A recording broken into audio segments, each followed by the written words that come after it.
So I wanted to show you this team that's probably one of my favorite teams at the moment. It's built around the Chukundi and Predator.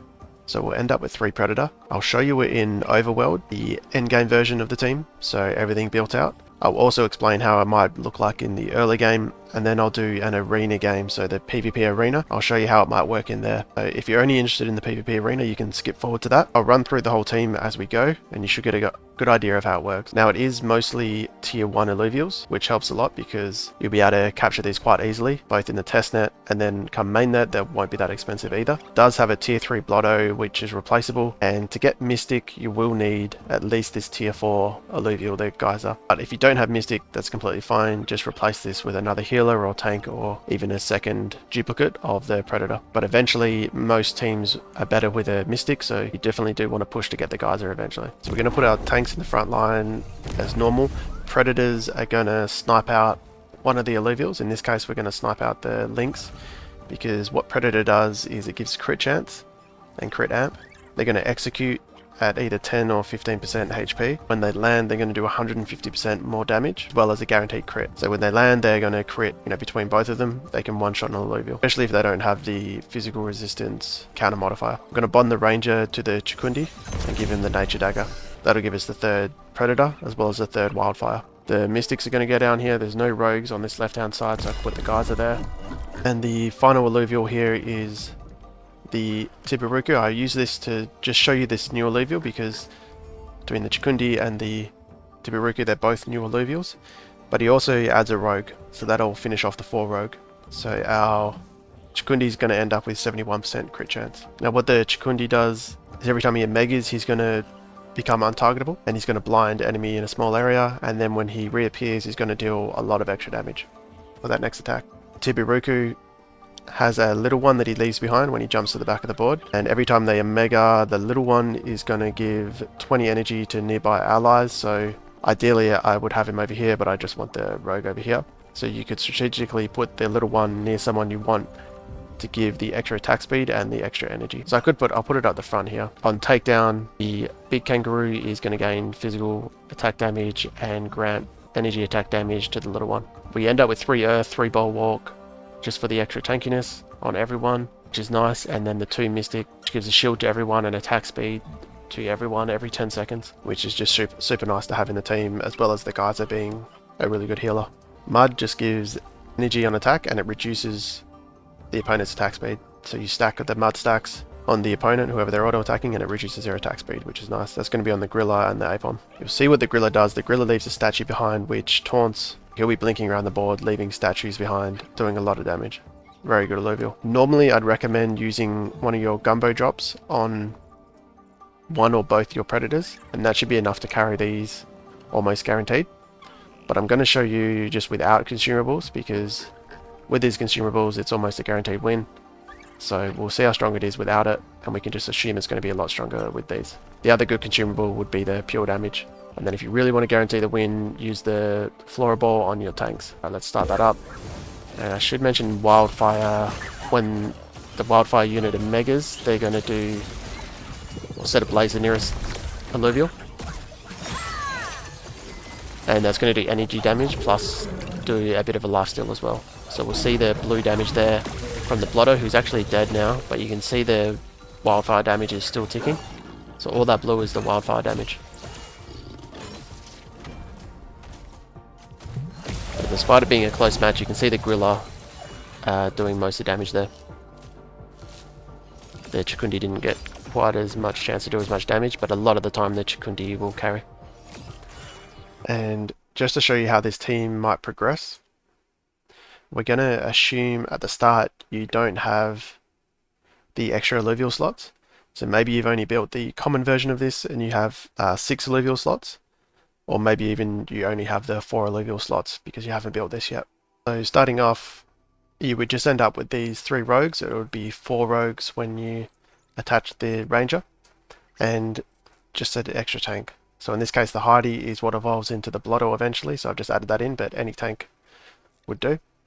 You might even have a second Chuko or Gorilla, just instead of the tank, and that's purely just to gain more experience to level.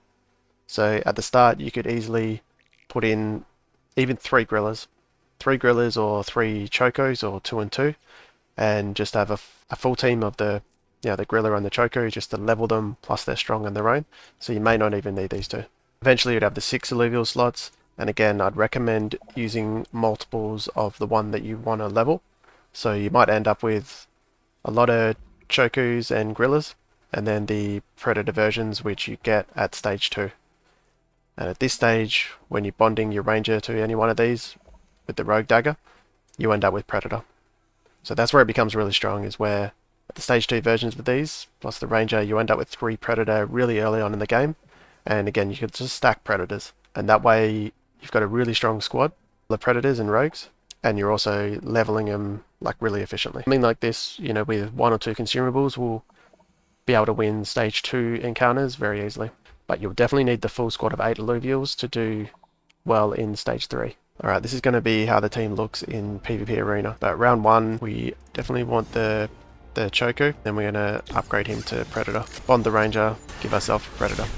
And we'll put the Gorilla out as well. Now, one different way to play this, which is probably better for PvP Arena, not so much Overworld, but potentially going Earth Dagger and bonding to the... Sorry, not Earth, Water Dagger, and bonding to the Gorilla for Mud instead of Wildfire. You'll still end up with 2 Wildfire, but we'll have the Ranger having Mud, so 3 Mud instead of Wildfire. It's arguable which is better, but I would lean towards Mud being a little bit better. Now, as always, I'll link the team builder for this team below. This will import you to the Testnet version of this team. Appreciate that. Make sure to like and subscribe, and feel free to ask me anything below as well. And survival protocol on the Chakundi, which I'll upgrade now, which will give us a 2 Wildfire. And I'm going to start putting the tanks out. You'll notice my bulwarks are a little bit different to what I had in Overworld. That is just because in Overworld we don't have as much mastery points to use, so we're capped on mastery points. Put out our last rogue, so we'll end up with 4 rogues in round 2, and Heidi, which we know is going to evolve into the Blotter, and it'll give us that extra Wildfire. We're just going to go to stage 2 because Send tokens are a scarce commodity, and there's no point upgrading to stage 3 until late game. It's just stage 2 for the Wildfire.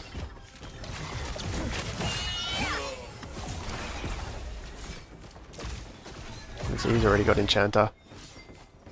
Okay, let's upgrade the Gorilla. I'm not going to bother going to stage 3 just yet.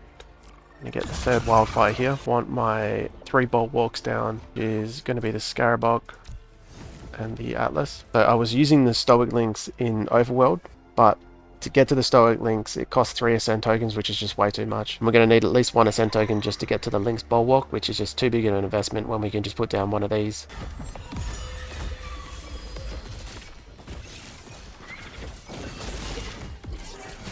He's doing the most damage. Yeah, the Gorilla. Look at the Ranger, the Wildfire damage from the Ranger, or that blue bar there. And we're going to upgrade the Gorilla.